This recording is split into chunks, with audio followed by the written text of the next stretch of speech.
Oke, saya mulai saja. Assalamualaikum warahmatullahi wabarakatuh. Waalaikumsalam warahmatullahi wabarakatuh. Dan selamat malam semuanya. Baik, untuk pertemuan keempat, kita melaksanakan perkuliahan dengan Google Meet. Jadi yang masih bergabung sudah 10 orang, tapi yang sudah absen 20. Saya nggak tahu apa kendalanya, kenapa yang bergabung hanya 10 orang. Oke, baik. Di pertemuan keempat ini saya sudah share materi. Jadi materi bab kedua yaitu materi kedua adalah pengujian hipotesis. Jadi karena minggu lalu saya tidak sempat menggunakan Google Meet, jadi saya ingin mengulas sedikit tentang teknik pengambilan sampel. Jadi begini, memang mungkin setiap minggu itu kan materi di tingkat 2 manajemen A, B, C itu sama materinya kan. Di setiap pertemuan itu sama. Mungkin bisa saja yang akan saya share di YouTube saya itu adalah kelas manajemen A, manajemen B, manajemen C. Jadi materi sama. Jadi kalau bagi yang kurang paham atau ketinggalan dengan materi ini atau terputus ketika udah gabung di Google Meet tapi ternyata dia terputus, jadi silahkan lihat di YouTube saya. Mungkin ada materinya. Kebetulan saya ada bawa 2 mata kuliah, satu mata kuliah statistik dan satu lagi mata kuliah tingkat 1 yaitu matematika ekonomi. Jadi untuk statistik 2 itu adalah kemarin itu kan tugasnya adalah tentang teknik pengambilan sampel. Banyak sekali mahasiswa, bukan hanya di kelas ini saja, yang tanya kepada saya, Bu, maksud soal nomor 2 itu apa? Saya nggak bahas soal nomor 1 ya. Soal nomor 1 itu saya rasa cukup jelas, sangat jelas sekali. Kenapa? Karena itu ada rumusnya. Jadi begini, ketika kamu ingin menyusun skripsi atau ingin melakukan suatu penelitian, tapi kalau seandainya kamu ditanya bagaimana cara kamu mengambil teknik pengambilan sampel dan kamu tidak bisa membuktikan, misalkan saya menggunakan teori A, teori B, teori C, teori D, ya kan? Itu namanya ucapan kamu tidak ilmiah. Jadi, contoh misalkan begini, si Setiawan Jodi ingin melakukan penelitian nih, penelitian di perusahaan A. Perusahaan A itu punya populasi atau orang yang bekerja di perusahaan A itu ada 1.000 orang. Terus saya sebagai pembimbing si Setiawan Jodi, saya mau tanya, berapa sampel yang mau kamu ambil? Seperti itu. Ingat, populasi itu adalah objek yang akan kita teliti. Kalau sampel itu adalah bagian daripada populasi. Jadi kalau seandainya Ibu ingin melakukan penelitian, misalkan Ibu ingin buat judul penelitian begini, pengaruh pembelajaran daring terhadap pandangan mahasiswa, terhadap pandangan atau sikap mahasiswa. Jadi pasti yang jadi populasi Ibu atau objek yang akan Ibu teliti adalah mahasiswa yang Ibu ajarkan. Siapa mahasiswa yang Ibu ajarkan? Berarti Fakultas Ekonomi, karena Ibu mungkin ngajar di Fakultas Ekonomi. Sudah? Sampel adalah bagian dari populasi. Ketika misalkan ada seseorang yang tanya sama saya, Bu, sampel Ibu siapa? Misalkan sampel saya 2 manajemen C, kelas ini. Terus saya ditanya alasannya, apa alasannya Ibu pakai kelas 2 manajemen C? Kenapa Ibu nggak pakai kelas 2 manajemen A, 2 manajemen B, atau tingkat 1? Kan Ibu juga ngajar mereka. Kalau saya bilang, karena saya ngajar di kelas mereka, itu nggak bisa dijadikan alasan atau tidak bisa dijadikan ilmiah. Karena ketika kita buat karya tulis ilmiah, jadi bahasa kita ilmiah. Kecuali kalau saya bilang begini, saya melakukan teknik pengambilan sampel dengan teori A. Jadi kata si teori A, ternyata yang keluar adalah 2 manajemen C. Nah, jadi kan ada beberapa tipe atau jenis teknik pengambilan sampel. Yang pertama pakai rumus Lovin. Kalau di Fakultas Ekonomi saya rasa sering menggunakan rumus Lovin. Jadi tadi saya contohkan kalau seandainya si Setiawan Jodi ingin lakukan penelitian di perusahaan A, terus perusahaan A itu 1.000 orang nih. Jadi si Setiawan, Ibu tanya nih misalnya Ibu pembimbingnya, berapa sampel yang kamu ambil? Saya ambil 50, Bu. Terus saya tanya, alasannya apa? Oh, karena saya rasa kalau 50 itu udah mewakili. Itu tidak bisa jadikan alasan, karena itu bukan bahasa ilmiah. Kecuali, kalau si Setiawan bilang gini, Bu, saya sudah pakai rumus Lovin, terus saya pakai rumus Lovin, dengan E-nya itu sekian, maka dapatnya segini. Nah, itu boleh. Jadi rumus Lovin kemarin itu kan dia N kecil. N kecil sama dengan N per 1 tambah E pangkat kuadrat. Jadi kalau kalian buka buku catatan kalian tuh, atau buka slide yang saya kasih minggu lalu, seminggu yang lalu, itu ada E. Jadi E itu adalah derajat kesalahan atau error. Jadi error itu bisa 5%, bisa 10%. Jadi mungkin misalkan si Setiawan Jodi pakai yang 5%. Jadi kalau 5% artinya apa? 5 bagi 100, berarti 0,05. Bu, misalnya. Mungkin si Safi'i mungkin dia meneliti di perusahaan si A yang sama kayak Setiawan Jodi. Terus kemudian, Bu, jadi kayak mana sampel Bu? Sampel saya sama lah berarti dengan Setiawan Jodi. Kalau seandainya si Safi'i pengen pakai E 10% boleh. Jadi E itu si peneliti yang menentukan atau kalian yang menentukan mau E yang 5% atau E 10%. Nah, itu dia.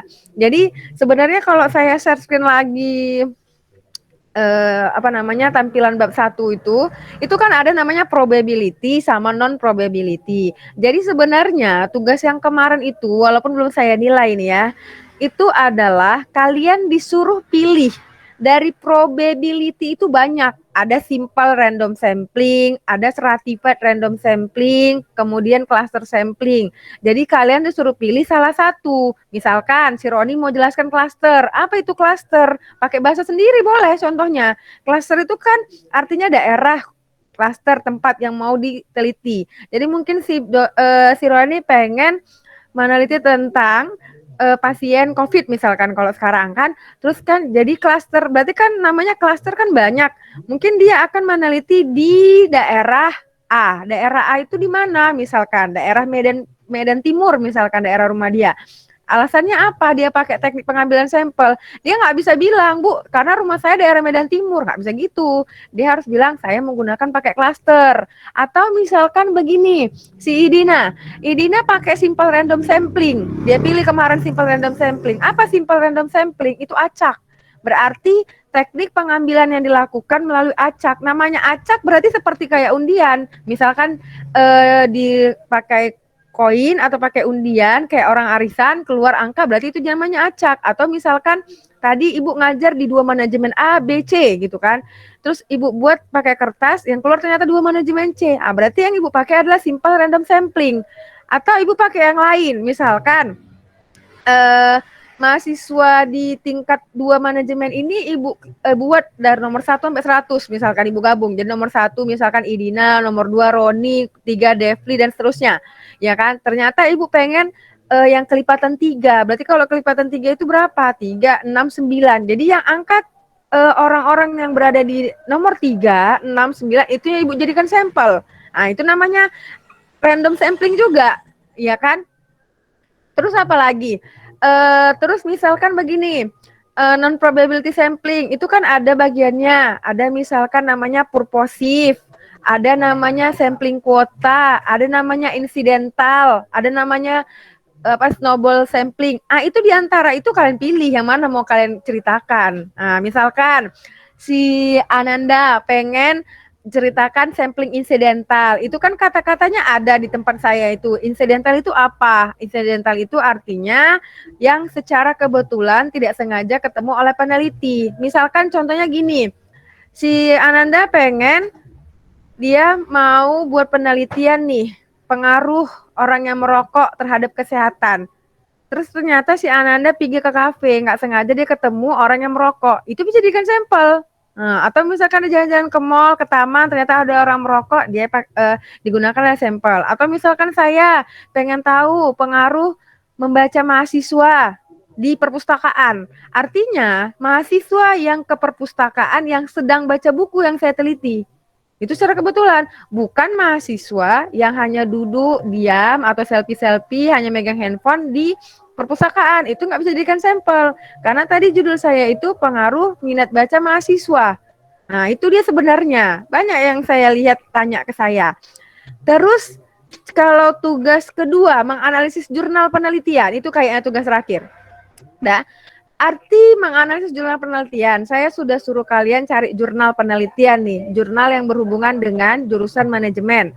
manajemen itu ada manajemen sumber daya manusia, berarti kalau sumber daya manusia itu lebih ke misalkan pengaruh kedisiplinan, motivasi, terus kinerja.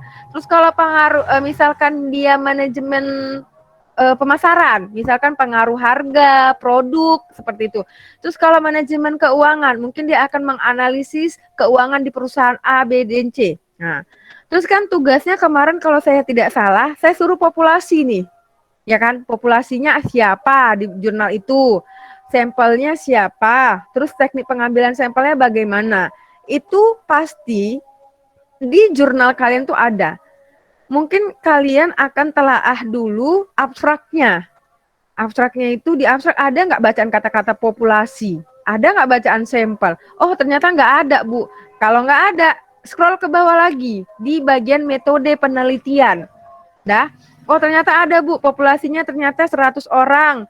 Terus sampelnya jadinya 50. Dia pakai teknik pengambilan sampel Flovin. Nah, itu. Jadi di sini bedakan teknik pengambilan sampel dengan satu, teknik pengambilan sampel ya. Apa itu teknik pengambilan? Teknik itu cara bagaimana seseorang melakukan pengambilan sampel.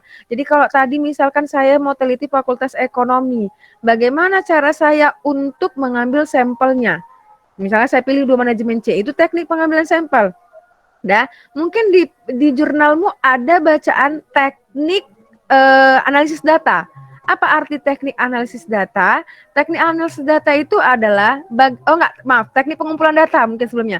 Teknik pengumpulan data. Teknik pengumpulan data itu apa? Teknik cara mengumpulkan data. Cara si peneliti atau cara orang itu mengumpulkan data bagaimana? Nah, jadi tadi kalau seandainya Ibu buat penelitian pengaruh daring terhadap motivasi mahasiswa, jadi bagaimana cara Ibu mengumpulkan data? Yaitu dengan cara kasih kuesioner, angket.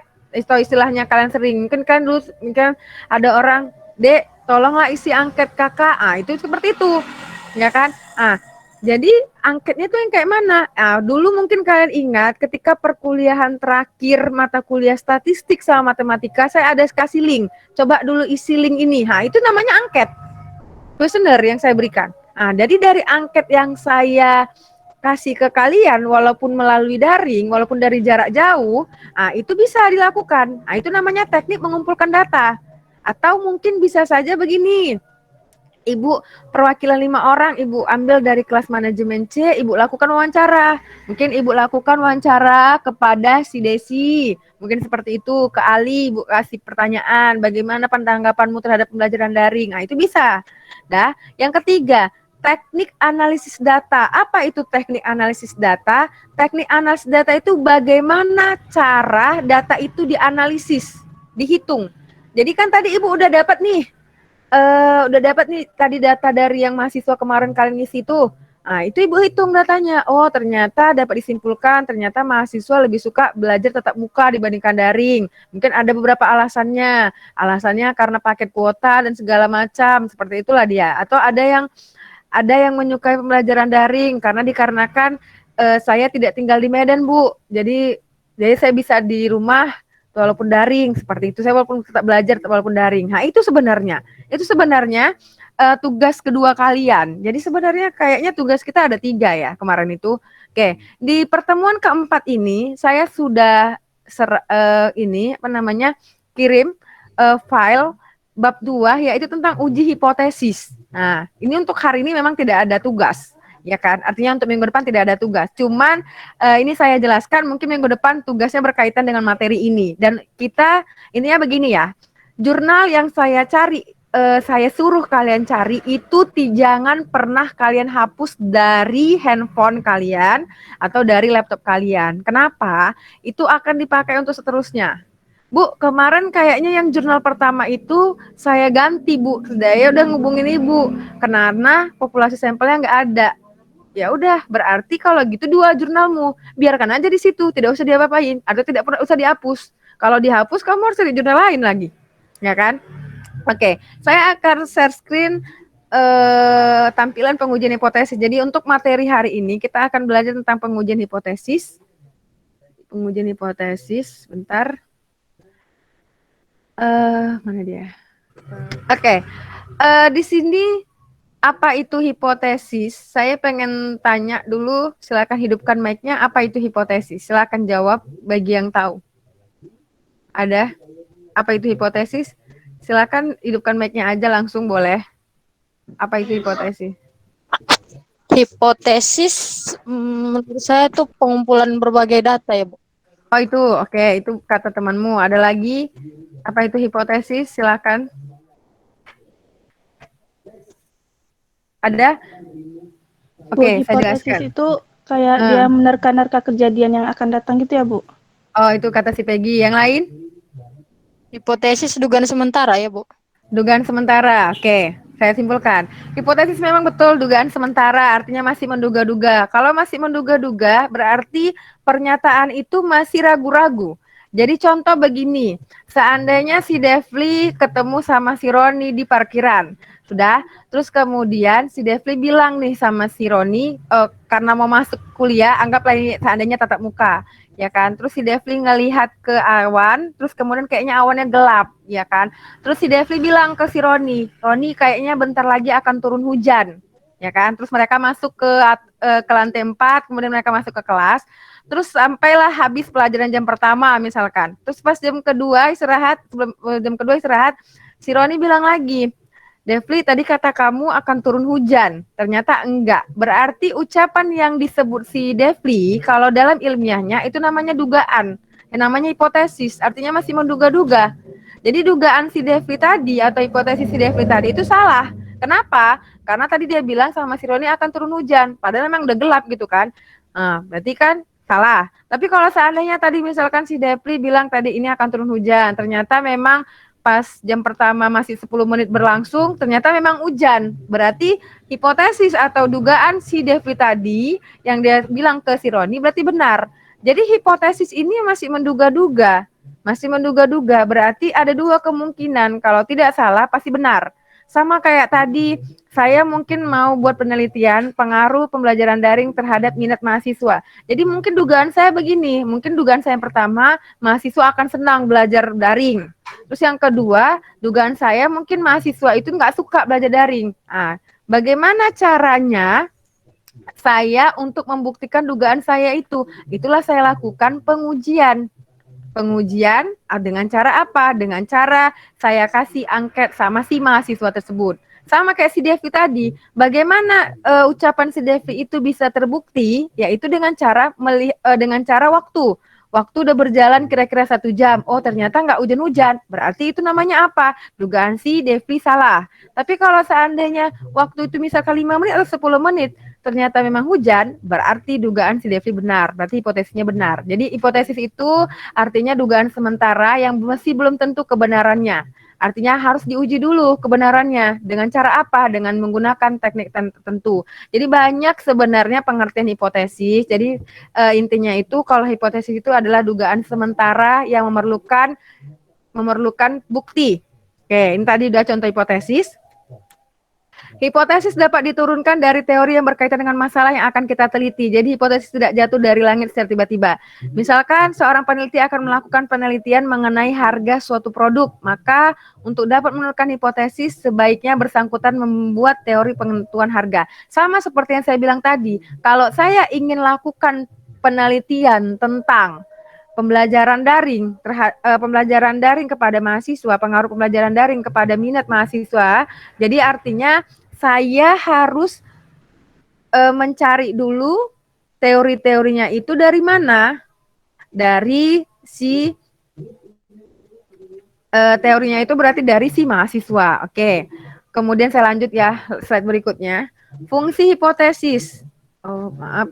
Fungsi hipotesis. Oke. Untuk apa hipotesis itu berfungsi? Sebagai untuk menguji kebenaran. Ah, tadi sama si Devi tadi. Si Devi buat dugaan. Untuk apa fungsinya dia buat dugaan? Untuk membuktikan yang diucapkan dia. Benar atau tidak? Sama gitu juga. Hipotesis saya sebenarnya mahasiswa itu suka belajar daring. Mungkin saya bilang kayak gitu ya kan. Mahasiswa suka belajar daring nih, saya bilang kayak gitu. Ternyata bagaimana dugaan saya itu benar? Ya saya lakukan ini namanya penelitian saya. Saya lakukan angket. Oke. Saya lanjut ke bawah. Oh, bentar. Slide berikutnya di slide ke-7, merumuskan hipotesis. Nah, jadi kalau kita merumuskan hipotesis berarti dari suatu masalah. Tadi masalahnya apa? Masalah saya itu saya ingin mengetahui tentang bagaimana pengaruh pembelajaran daring kepada mahasiswa. Tujuannya apa? Tujuan penelitiannya. Tujuan penelitiannya itu untuk mengetahui sejauh mana pengaruh daring ini kepada mahasiswa, apakah efektif atau tidak. Oke. Kajian teoritik. Apa kajian teori? Kajian teori itu adalah teori-teori yang mendukung penelitian kita. Nah, jadi gini, ketika kamu ingin melakukan suatu penelitian atau ketika kamu ingin membuat proposal penelitian, proposal skripsi, ya kan? Terus kalian cari teori-teorinya. Teori itu apa? Misalkan si Setiawan tadi pengen tadi kan dia meneliti nih di perusahaan A. Dia ingin tahu bagaimana pengaruh disiplin misalkan terhadap kinerja karyawan di perusahaan A. Apakah ngaruh nggak sih sebenarnya kedisiplinan itu sama kinerja? Nah, jadi dia pasti harus cari teori-teori yang mendukung itu. Berarti dia harus cari apa itu sebenarnya disiplin.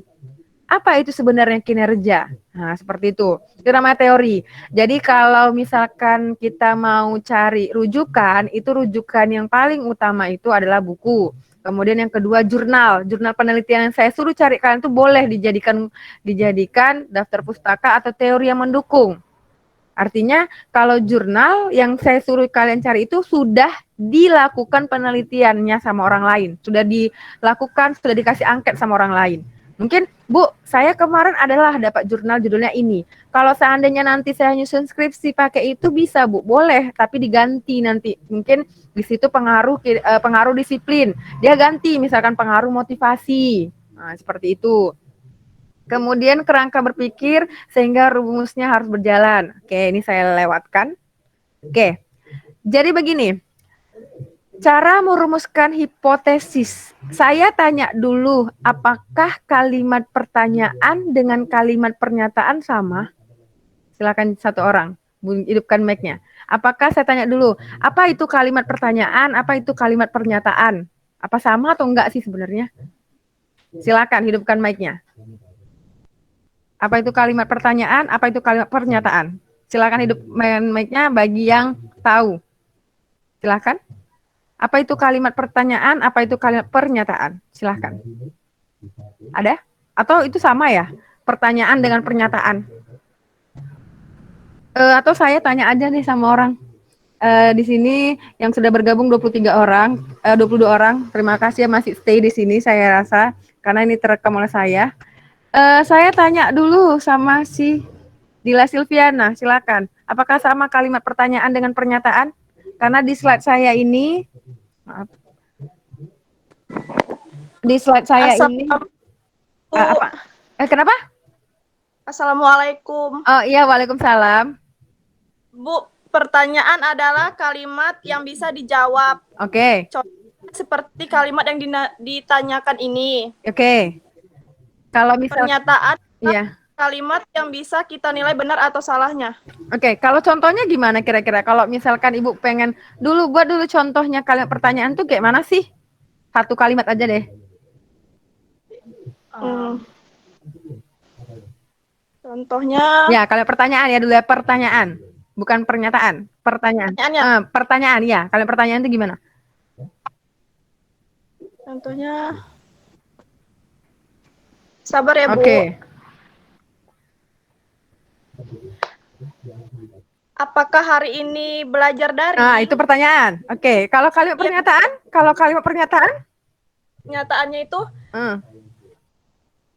Iya, hari ini belajar daring. Oh, gitu ya? Oke. Kira-kira ada, silakan matikan mic-mu, Dila. Kira-kira ada tanggapan kawan yang lain? Silakan. Apakah benar yang bilang si Dila tadi katanya kalimat pertanyaan itu, apakah hari ini belajar daring? Katanya. Terus kalimat pernyataan, iya hari ini belajar daring gitu katanya. Kira-kira benar ya? Iya benar. Jadi kalau kalimat pertanyaan berarti mengandung unsur tanya. Siapakah, di manakah, bagaimanakah, apakah, mengapa. Nah, apakah kamu sedang belajar daring hari ini? Nah, baru kalau pernyataan. Saya hari ini belajar daring mata kuliah statistik. Itu pernyataan. Jadi jangan buat hipotesis itu bentuknya pertanyaan. Jadi banyak mahasiswa, kalau saya lihat proposalnya itu, proposal belum ke skripsi ya, kok namanya proposal itu masih bab 1, bab 2, bab 3. Saya lihat hipotesis dia adalah buat pertanyaan. Dia buatnya apakah disiplin berpengaruh terhadap kinerja, padahal jelas-jelas di sini hipotesis itu apa? Kalimat pernyataan. Seharusnya apa? Disiplin berpengaruh terhadap ini, seperti itu, ya kan? Nah, sama kayak tadi, si Dila tadi bilang kalau pertanyaan, apakah hari ini belajar daring? Nah, itu kan pertanyaan, menanya sama orang. Kalau pernyataan apa? Saya hari ini belajar daring. Nah, itu. Oke, yang kedua, melibatkan minimal 2 variabel penelitian. Oke, saya tanya dulu kalau mau cari searching di internet silahkan. Siapa tahu apa itu variabel penelitian? Atau variabel penelitian itu apa aja sih sebenarnya? Nah itu saya tanya dulu. Variabel penelitian silahkan. Kalau yang tahu hidupkan mic-nya. Variabel penelitian itu seperti apa?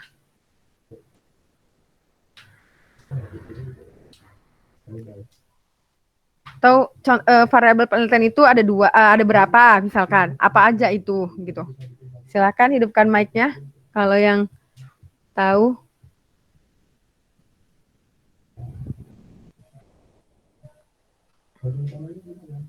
Ada yang tahu? Oh, atau saya panggil orang lagi deh kayaknya.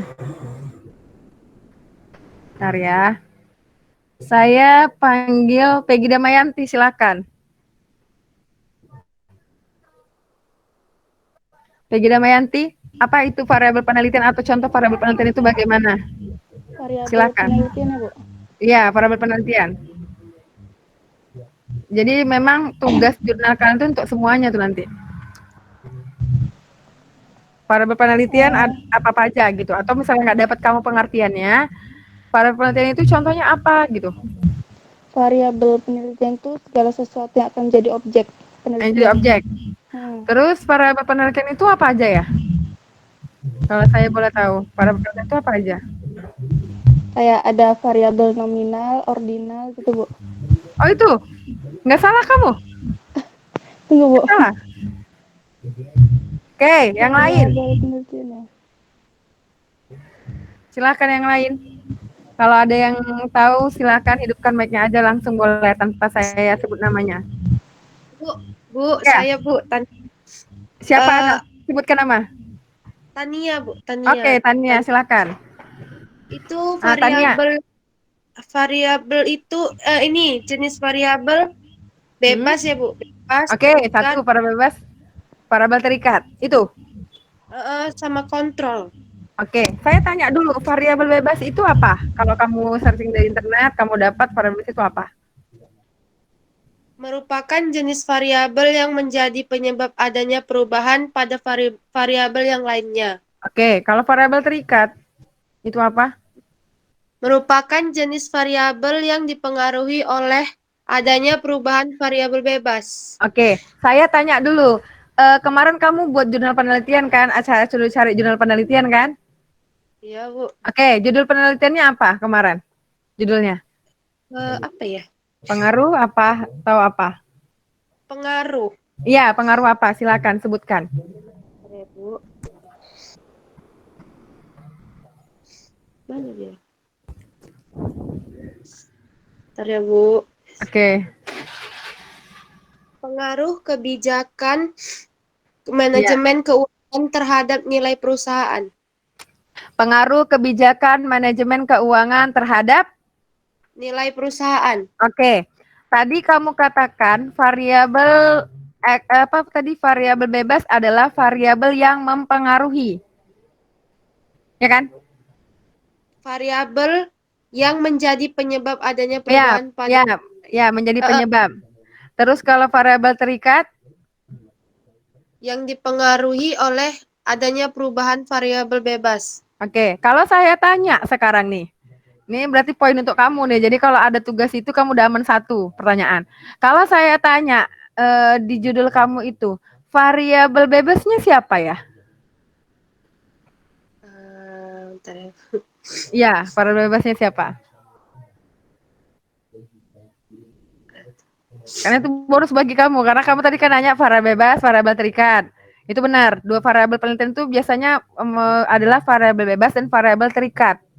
Tapi saya tanya dulu, di judul kamu, pasti nanti mungkin minggu depan saya akan kasih tugas itu. Di judul kamu, kira-kira siapa bebasnya, siapa terikatnya? Kalau memang itu tidak dijabarkan, tapi kamu bisa tentukan sendiri. Dari judul bisa terlihat sendiri tuh. Siapa variabel bebasnya, siapa variabel terikatnya. Atau yang lain. Menurut saya ini, silakan.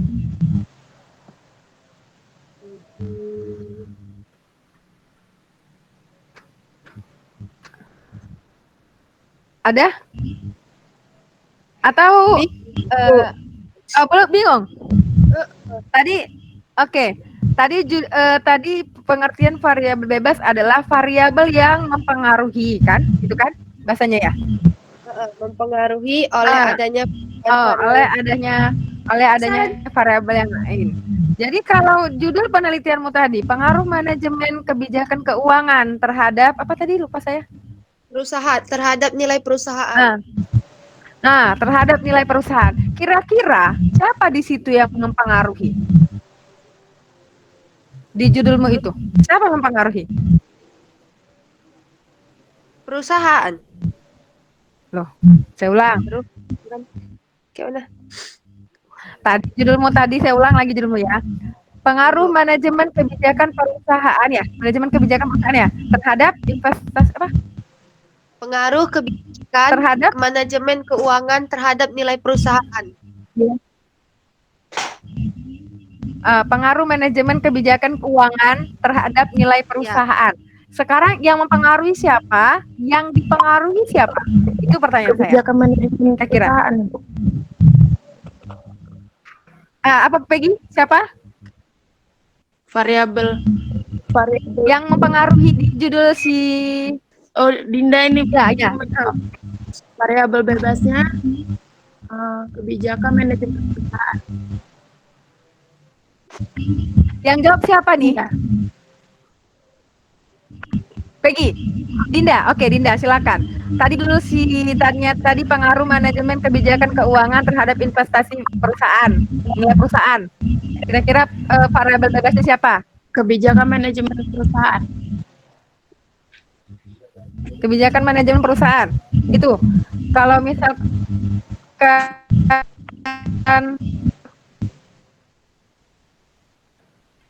variabel terikatnya kira-kira siapa?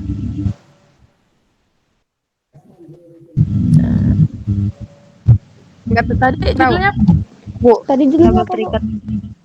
Tania, tadi Pengaruh judulnya apa? Tania, kawanmu. Tadi judulnya apa?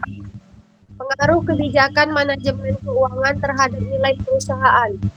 Perusahaan, Bu, nilai terikat. Oke, pengaruh manajemen kebijakan keuangan terhadap nilai perusahaan. Jadi kira-kira variabel bebasnya siapa? variabel bebasnya kebijakan manajemen perusahaan. Ya. Oke, terus variabel terikat. Variabel terikat. Kalau nggak bisa si Tania, yang lain boleh jawab. Variabel terikatnya siapa? Variabel terikatnya. Nilai perusahaan. Oke, itu benar. Jadi di sini kita buat hipotesis kalau dia punya paling tidak minimal 2 variabel penelitian. Jadi variabel penelitian itu siapa? Itu yang tadi jelaskan si temanmu tadi, si Peggy apa Tania, ibu lupa. Ada variabel bebas, ada variabel terikat. Nia. Maaf tadi ada kesalahan teknis. Oke, saya lanjutkan. Tadi tiba-tiba Google Meet saya keluar. Oke, saya lanjutkan.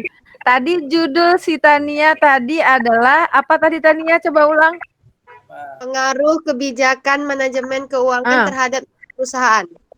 Pengaruh kebijakan manajemen terhadap nilai perusahaan. Oke. Yang mempengaruhi di sini adalah manajemen manajemen keuangan apa tadi? Keuangan terhadap nilai perusahaan. Manajemen keuangan. Berarti yang dipengaruhi siapa? Nilai perusahaan. Bu, saya punya judul begini. Saya punya judul misalkan pengaruh promosi dan apa ya? Pengaruh promosi dan minat beli. Dah, terhadap harga. Kira-kira variabel bebas saya siapa? Saya tanya dulu. Dan minat beli. Promosi sama minat beli. Terus kalau variabel terikat saya,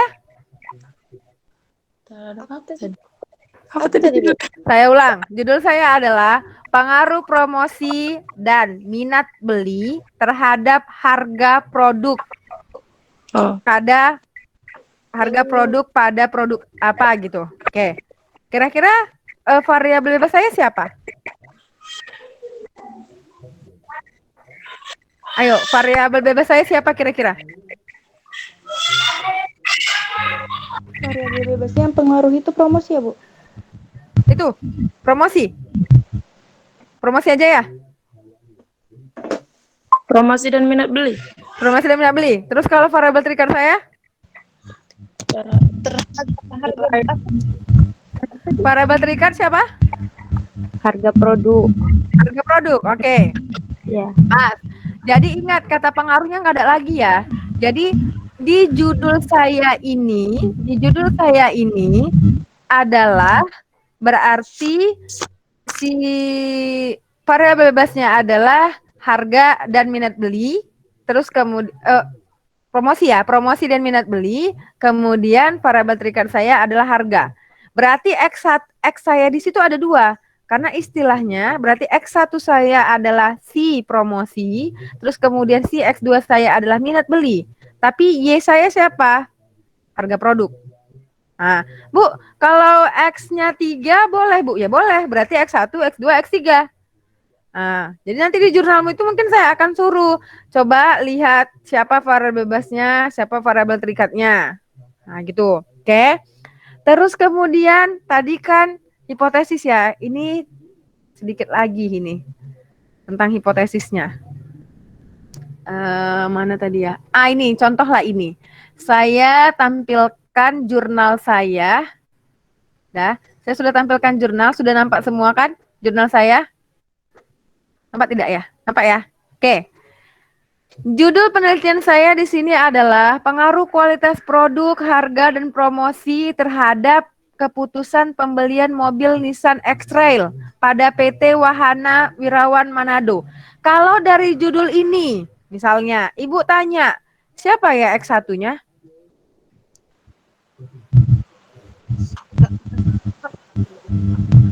Siapa X1-nya? Harga, Bu. Harga. Produk, Bu, produk. Produk, Baik. Bu. Saya ulang. Slide jurnal saya nampak tidak? Nampak ya? Nampak. Oke. Di jurnal saya ini biar paham saya nggak bisa hitam nih. Oke, tunggu ya. Biar nampak ini saya birukan. Maaf. Yang saya birukan dari sini nih. Nih. Kira-kira dari judul ini yang saya birukan ini X1-nya siapa ya?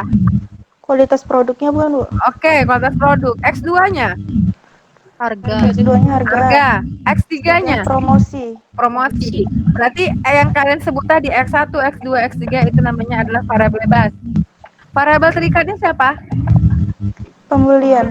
Keputusan pembelian. Udah, keputusan pembelian mobil mau ditambahkan keputusan pembelian aja boleh. Sampai keputusan pembelian. Jadi ingat pengaruhnya jangan lagi. Berarti dari judul saya ini X1-nya kualitas produk, X2-nya harga, X3-nya promosi, kemudian Y-nya keputusan pembelian. Bu, cara buat hipotesis bagaimana? Oke, ini saya tutup yang ininya. Saya kembali lagi ke slide saya tadi. Di slide saya cuma sampai tampilkan bagaimana cara buat hipotesis saja. Oke, nanti saya suruh kalian buat hipotesis. Bentar. Oke. Sudah? Di sini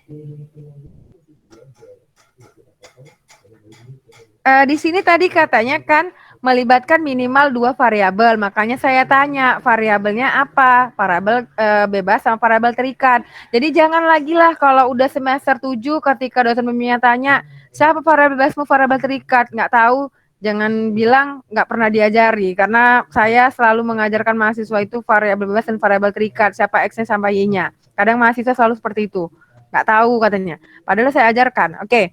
Kemudian mengandung suatu prediksi, artinya kalau namanya prediksi berarti dugaan. Jadi kalau misalkan hipotesis itu pasti ada dugaan, harus dapat diuji.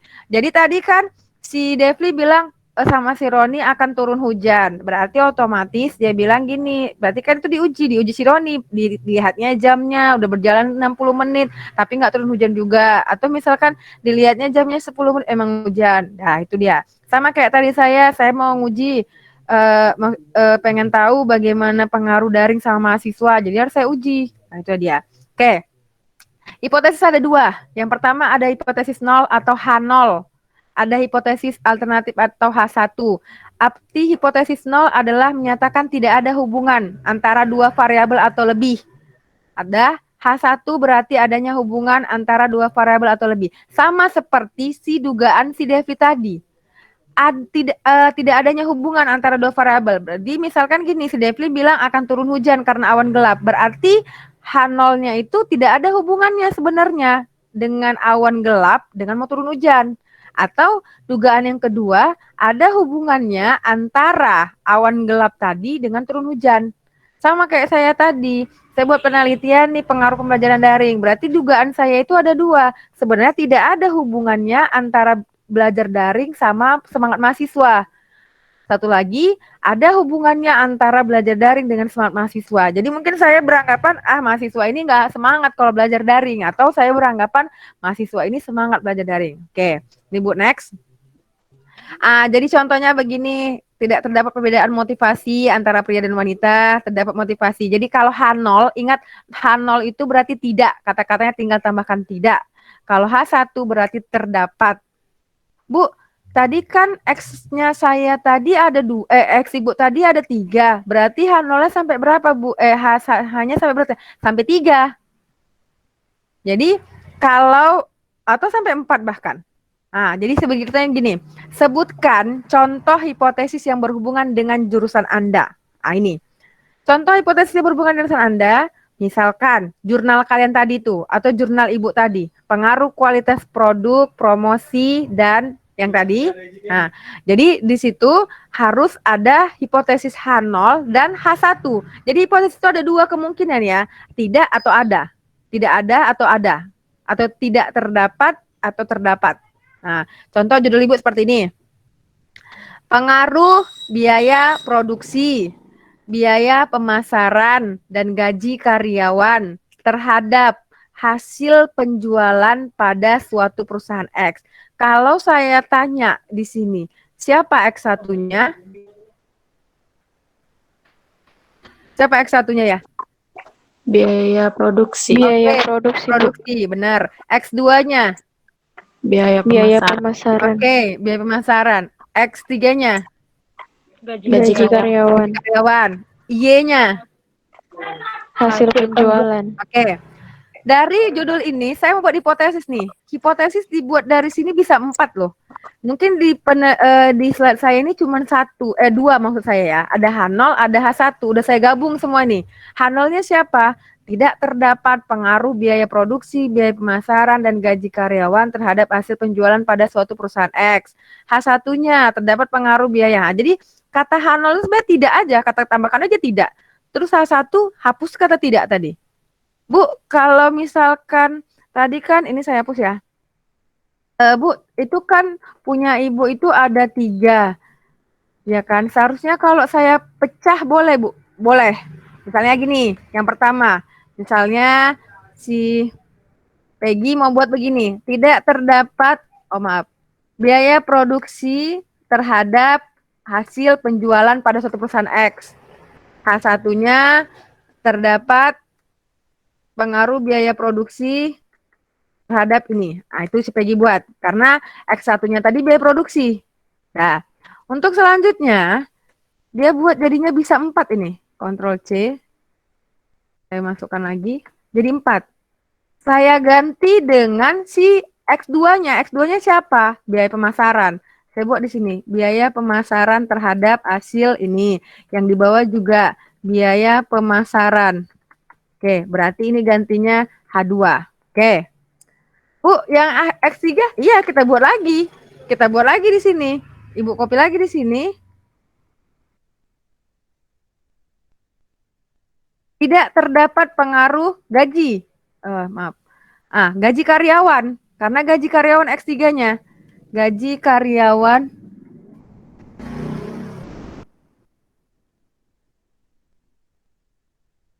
pengaruh gaji karyawan. Oke, yang bawah juga sama. Pengaruh gaji karyawan. Oke, dah. Berarti dari sini, ini sebenarnya huruf kecil ya. Oke, berarti tidak terdapat pengaruh ini. Saya kecilkan aja. Nah, segini aja lah. Tahu 20. 18. Oke. Ini H1, H2, ini H3. Oke, itulah dia. Jadi yang tadi, Bu, H4-nya boleh, Bu, digabung. Boleh. Saya gabung ini ya, kayak yang tadi. Jadi ini saya gabung, Ctrl C. Ini saya gabung. Jadi di sini ada H4. H4 adalah gabungan dari seluruhnya. Siapa? Biaya promosi, biaya produksi, maaf, biaya produksi, biaya pemasaran,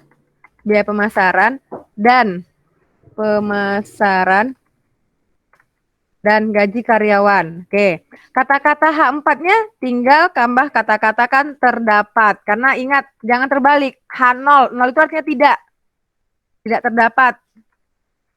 Jadi ini saya ganti, Ctrl C.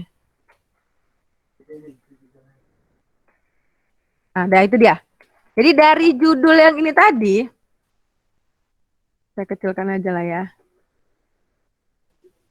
Dari judul yang ini tadi, pengaruh biaya produksi gaji karyawan terhadap hasil penjualan pada suatu perusahaan X, maka bisa kita buat pertama, saya kan tadi nanya siapa variabel bebasnya. Dah kalian sebutkan. Ini Bu, X1-nya biaya produksi, X2-nya biaya pemasaran, X3-nya gaji karyawan. Siapa variabel bebas terikatnya? Yaitu Y, hasil penjualan. Coba dulu buat hipotesisnya. Berarti hipotesisnya ada 4. Siapa aja? H0 dengan H1, H0 dengan H2, H0 dengan H3, dan H0 sama H4. Jadi H0 dengan H1 itu yang di X1, pasangkan koma si Y. Terus H0 dengan H2 siapa? Pasangkan X2 dengan si Y. H0 dengan H3 siapa? Berarti pasangkan X3 dengan si Y. H0 dengan H4 itu siapa? Itu pasangkan X1, X2, X3 dengan si Y. Biasanya kadang ada juga skripsi yang saya lihat hanya H1, H2, H3, H4. H0 itu nggak dibuat lagi.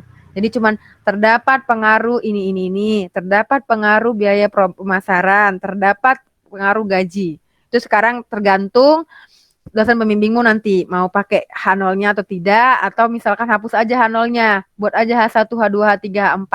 Tapi untuk karena ini masih mata kuliah statistik, saya nyuruhnya ke 88-nya atau 4 pasang jadinya. H0 dengan H1, H0 dengan H2, H0 dengan H3, H0 dengan H4. Itu dia pasangannya.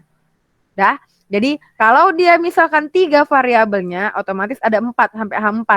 Bu, kalau 2 X1 dan X2 berarti sampai 3 aja. X1 pasangkan sama si Y, X2 pasangkan dengan si Y, kemudian X1 dan X2 digabung pasangkan sama si Y. Ini sebenarnya untuk apa sih, Bu?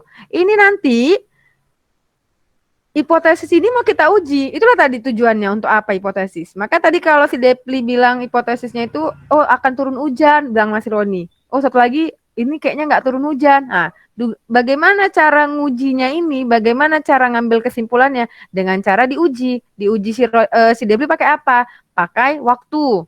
Kalau Ibu mau tahu biaya produksi, berarti kan Ibu harus melakukan teknik pengumpulan data. Ibu cari tahu bagaimana supaya tahu pengaruh ini terhadap ini. Atau misalkan Ibu lihat hasil penjualannya di perusahaan itu. Nah, begitu. Jadi Ibu harus mengumpulkan data. Itulah makanya tujuan hipotesis untuk membuktikan dugaan kita itu benar atau tidak. Nah, jadi nanti kalau seandainya Ibu menduga-duga ini, nanti dapat hasilnya. Itulah yang akan diceritakan di bab 4 dan disimpulkan di bab 5. Oke, contoh yang kedua, judul yang kedua. Judul penelitian saya adalah analisis pengaruh suasana tokoh dan lokasi terhadap minat beli konsumen di Kota Medan. Saya tanya dulu, X1-nya siapa? Suasana toko. Oh iya, X1-nya adalah suasana toko. X2-nya? Lokasi. Oke, pas, lokasi. Y-nya? Minat Beli beli. konsum. Oke, jadi saya tanya dulu ya, sama, ini sekarang saya tanya, kayaknya yang jawab itu aja. Saya tanya sama si Yoga Aditya, silakan. Yoga, Ibu mau tanya sama kamu Yoga. Kira-kira kalau saya suruh kamu buat hipotesis H1, H1-nya siapa ya? Ini saya hapus aja nih dulu. Kira-kira kalau saya suruh si Yoga, H1-nya siapa ya Yoga? H0 dibiarkan dulu, nanti kita tambah kata tidak aja. Kira-kira apa? Bu, kok Devi nggak keluar ya Bu slide Ibu? Hah? Devi nggak keluar? Yang lain nampak kan slide saya? Nampak, Nggak keluar. Ini yang disematkan itu jangan di foto saya itu satu lagi. Gimana sih caranya? Atau di scroll? Oh, udah. Udah. Oke. Tadi saya suruh si Yoga Aditya. Yoga, masih di situ kamu kan? Kira-kira kalau saya suruh H1 aja nih kamu, saya tulis apa di sini? Yoga? Bu, slide-nya nggak muncul, Bu. Lagi di jalan, Bu. Nggak mungkin kamu. Ini siapa yang ngomong? Yoga? Yoga nih, Bu. Oke, Yoga. saya lanjutkan aja ke siapa yang saya suruh ya? Oh, bentar. Idina. Nggak muncul, Bu. Idina Budiati. Seharusnya bisa dia digeser. Handphonemu tuh digeser ke kanan. Kalau pakai handphone. Silakan Idina. H1-nya siapa? Apa tadi Bu? A1 ya Bu? Iya, benar. Terdapat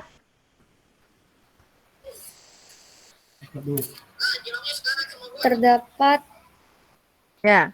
ntar dulu Bu. Oke. Bu, ini nggak bisa di scroll ke atas ya Bu ya? Ini apa? Nah, ini yang tadi. Soalnya tadi keputus jaringannya. Nah, ini contoh saya tadi nih. H1 terdapat pengaruh. Oke. Tadi- Saya minta H1 aja ya. H0-nya biar tambah kata-kata tidak nanti. Oke Bu. Kalau judulnya ini kira-kira apa? Terdapat pengaruh suasana toko dalam Terdapat pengaruh suasana tokoh, terus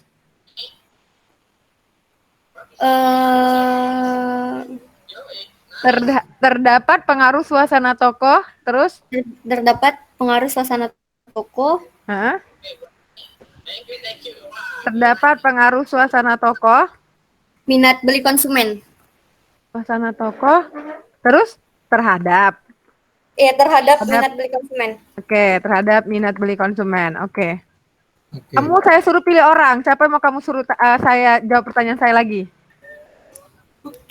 Anggi Bastian ada di situ Bu. Saya tidak bisa lihat ya siapa kawanmu ya. Anggi Bastian, Kak ada kayaknya. Nggak ada dia Kak, nggak ada. Nggak ada. Yang ada aja lah. Ayo, siapa yang kamu suruh? Kak Peggy, aku yakin Kak Peggy bisa jawab Kak Peggy. Peggy Damayanti, silakan dipilih sama Idina. Kira-kira H2-nya siapa? Tadi pertanyaan apa Bu? Ini judul saya nih. Judulnya analisis pengaruh suasana tokoh dan lokasi terhadap minat beli konsumen. Udah. Kalau saya suruh si Idina H1 aja. H0-nya nanti kan tinggal sama kata-kata tidak, ya kan? Oke. Iya. Kira-kira kalau H2-nya siapa? Lokasi. Terdapat H2. Terdapat. Kamu nampak slide saya nggak? Yang saya ketik-ketik ini? Iya, nampak Bu. Ya. Sekarang saya tanya yang H2 dari judul ini. Lokasi Bu terdapat Ya, terdapat Pengaruh lokasi pengaruh, ya, pengaruh lokasi terhadap terhadap minat beli konsumen. oke, Pak, terhadap minat beli konsumen. Ini kalau kita mau tambah kata-katanya boleh ya. Kata konsumen tadi kan di Kota Medan, boleh. Oke. Peggy, kamu pilih orang. Siapa lagi? Satu lagi. Orang terakhir yang saya tanya. H3-nya. Silakan. Roni, Bu. Roni. Ya, Roni, silakan Roni. Matikan mic-mu. Peggy, silakan Roni. H3-nya siapa? Kayaknya tadi dia nge-WA, bukan nge-WA saya. Tadi dia dari chat. Mic-nya nggak bisa deh, Bu. Iya, mic-nya nggak bisa. Oke, yang lain. Yang lain tadi masih Peggy. Kamu pilih orang lain nih, Peggy. Siapa yang mau kamu pilih? H3-nya siapa? Untuk jawab. Devli aja lah, Bu. Oke, Devli, silakan. Kira-kira jawabannya apa? Kira-kira apa? Walaupun daring jangan dendam, tetap Ibu kayak gitu juga buatnya ya kan? Oke, terdapat? A3-nya tidak terdapat juga ya, Bu ya? Iyalah, terdapat. Ya, terdapat. Ini masih A3, nggak pakai H0 saya buat. Oke, terdapat. Terdapat minat beli konsumen. Terdapat pengaruh minat beli konsumen. Ya nggak sih, Bu? Kok pengaruh minat beli konsumen? Tadi kan saya tanya X1-nya di sini suasana toko kan, X2-nya lokasi, Y-nya minat beli. Jadi tadi Ihdina bilang kalau H1 itu berarti yang X1 pasangkan sama Y, pas. Terus si Peggy buat H2, X2 sama Y, ya kan? Sekarang berarti kamu apa kalau H3? Gabungan dari?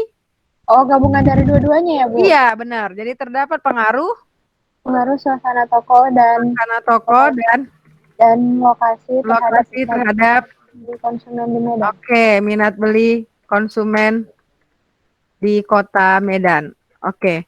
Kira-kira ada pertanyaan untuk ini? Jadi hanya sampai slide ke-13. Karena berarti kalau H3 itu ada gabungannya ya, Bu ya? Iya, gabungannya. Tadi kenapa ada H4? Karena tadi ada X1, X2, X3. Ya kan? X1-nya biaya produksi, X2-nya biaya pemasaran, X3-nya gaji karyawan. Sampai 3. Tapi kalau ini kan X-nya cuma 2. Otomatis H-nya itu sampai 3. Jadi ini kalau Ibu tambahkan kata-kata H0, tinggal tambahkan kata-kata tidak ya. Tidak terdapat, tidak, titik. Nah, ini juga sama, tidak terdapat, titik. Terus yang ini H0 pasangannya H3. Tidak, titik. Bu. Oke, ada pertanyaan, silakan. Saya Bu. Bu, berarti Bu setiap H0 ataupun apapun yang bersifat 0 itu dia selalu diimbangi kata tidak ya Bu ya? Iya, tidak. H0 itu artinya tidak ada hubungan. Tapi kalau H1, H2 itu artinya adanya hubungan. Oke Bu, Gitu. makasih. Ya. Jadi yang hanya dibatasi sampai slide ke-13. Kenapa slide 14 sampai 21 tidak? Karena itu kita nanti akan melakukan pengujian hipotesisnya pakai SPSS. Itu. Ada pertanyaan sampai SPSS itu aplikasi untuk menghitung statistik lebih cepat. Jadi yang kalau manual ada rumusnya. Terus kalau misalkan SPSS ini lebih cepat. Kalau misalkan kita pakai manual, pakai rumus kan lama. Tapi kalau SPSS sebentar. Dia memang mungkin kalau sekilas tampilannya memang kayak Excel, Microsoft Excel. Tapi kalau kita lihat enggak. Tapi nantilah saya inikan lagi bagaimana kita mengajarkan SPSS-nya aja. Ya, karena kalau misalkan ada laptopmu di rumah silakan. Kayaknya kalau download itu bayar ya. Atau misalkan install namanya SPSS 22 ada, 24 ada, 25 ada. SPSS. Itu dia. Singkatan dari Statistical Product Service and Solution. Oke, ada pertanyaan sampai slide ke-13. Jadi untuk pertemuan kali ini tidak ada tugas, mungkin minggu depan ada tugas, mungkin bisa saja langsung hari itu juga dikumpul. Karena ini atau menganalisis jurnal. Jadi kalau kalian bisa lihat di jurnal kalian, kira-kira kata-kata Ibu ini hipotesis ada nggak? Pasti mungkin ada. Jadi Ibu bisa aja coba lihat di jurnal kalian ada tidak hipotesis. Kalau ada, tuliskan. Nah gitu. Atau dari jurnal kalian itu mana variabel bebasnya, mana variabel terikatnya, terus mana hipotesisnya buat. Pasti gitu nanti. Mungkin tuh minggu Berarti depan. Bu berdasarkan jurnal masing-masing, Bu. Iya, berdasarkan jurnal masing-masing. Karena kan jurnalnya berbeda-beda. Mungkin judul Devli pengaruh kayak ibu ini misalnya pengaruh suasana toko misalkan dan lokasi terhadap minat beli konsumen. Itu mungkin judul Devli. Ya kan? Terus mungkin judul si Peggy tadi analisis pengaruh biaya produksi, pemasaran misalkan. Nah, jadi dari judul masing-masing tentukan variabel bebasnya siapa, terikatnya siapa, hipotesisnya siapa. Tapi itu belum ibu jadikan tugas ya. Mungkin bisa saja berubah tugasnya. Tapi berkaitan dengan materi hari ini. Jadi rugi sekali bagi yang tidak gabung di Google Meet. Karena kalau lihat Classroom aja baca-baca sendiri, jawab-jawab sendiri gitu. Ya kan? Ada pertanyaan silakan tanyakan. Karena ini yang masih bertahan ada 18 orang sampai hari ini. Padahal di Google Classroom itu banyak yang isi absen. Sampai berapa ya? Bu, Devli nggak ngerti lah Bu yang Ibu tadi bilang. Kenapa? Yang tadi Ada pertanyaan Devli silakan. Yang tadi Ibu bilang ini Bu disuruh kenapa, cari Devli? kata hipotesis yang di Iya. jurnal. Nah, itu maksudnya gimana sih Bu? Kenapa? Dia setiap ada kata hipotesisnya doang. Enggak lah. Kalau misalnya iya ada kata-kata bacaan pengujian hipotesis, berarti itu hipotesisnya. Oh, berarti yang difokusin ke situnya aja. Iya, fokusnya ke situ aja. Atau misalkan kalaupun di jurnal kamu itu tidak ada kata-kata hipotesis, kamu bisa buat sendiri seperti contoh ibu tadi. Karena makanya ibu bilang, coba dulu judul penelitiannya ini kira-kira bebasnya siapa? Nih, kalian bilang kan X1-nya siapa? Ini. X2-nya siapa? Mungkin dia cuma ada X1 aja, berarti variabel bebas saja. Ya kan? Variabel terikatnya siapa? Ini kalian sebutkan gitu. Jadi nanti kalaupun memang di jurnal itu tidak ada, bisa buat sendiri boleh. Karena anggap itu misalkan judul penelitian kalian sendiri gitu. Memang kadang di jurnal penelitian itu nggak ada dibuat siapa hipotesisnya mana, karena biasanya orang langsung hasil, mungkin kalau hasil ada, kalau hasil nanti dia lain lagi nanti tugasnya. Pokoknya ini bertahap lah, dari populasi dulu sampelnya, terus bertahap ke menguji hipotesisnya, terus nanti mungkin saya akan coba kalian analisis di situ pakai statistik apa aja mereka. Nah, kayak gitu. Jadi ini tahap per tahap. Jadi supaya kalian paham cara menganalisis jurnal. Jadi karena mahasiswa semester 1, mahasiswa tingkat S1 atau mahasiswa semester 3 harus paham itu dulu. Karena kan nanti di semester 5 atau semester 7 kan ada mata kuliah metode penelitian. Metode penelitian mungkin langsung terjun, langsung buat proposal. Atau langsung terjun buat penelitian. Kalau ini kan saya masih suruh kalian lihat aja dulu jurnal penelitian tuh kayak mana sih sebenarnya gitu. Nah, gitu. Ada pertanyaan sampai di sini? Jadi silakan isi absen di Google Classroom, tetap sama bagaimana caranya, klik hadir kemudian serahkan. Ada? Saya rasa tidak ada karena ini pun waktu sudah 20:20. Terima kasih untuk yang sudah bergabung di Google Meet karena saya lihat udah 17 orang tetap bertahan di sini. Jadi maaf saja kalau seandainya ada tugas yang saya kasih dan minggu depan tapi ternyata dia masih nanya ke saya di Google Classroom, nanya saya melalui pribadi, berarti itu saya menyimpulkan tidak gabung di Google Classroom, cuma isi absen doang. Karena kayaknya beda, kuliah daring itu cuma isi absen aja. Ya kan? Nah, enggak kan?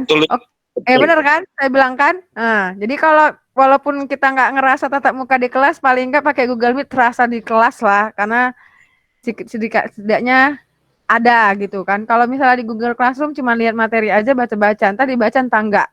Oke. Saya rasa cukup sekian hari ini. Kita lanjutkan minggu depan. Kalau minggu depan kita pakai Google Meet, saya akan kabari. Tapi kalau tidak, berarti hanya saya kasih slide saja. Karena mungkin bisa saja karena sesuatu hal tidak bisa pakai Google Meet. Atau misalkan karena hujan. Karena kan kalau hujan petir-petir kan juga nggak mungkin kita pakai Google Meet. Ya kan, pasti alasannya jaringan dan segala macam. Oke, terima kasih untuk 17 orang yang sudah tetap masih bergabung. Saya lihat di sini. Kita lanjutkan minggu depan. Sampai jumpa pada pertemuan berikutnya.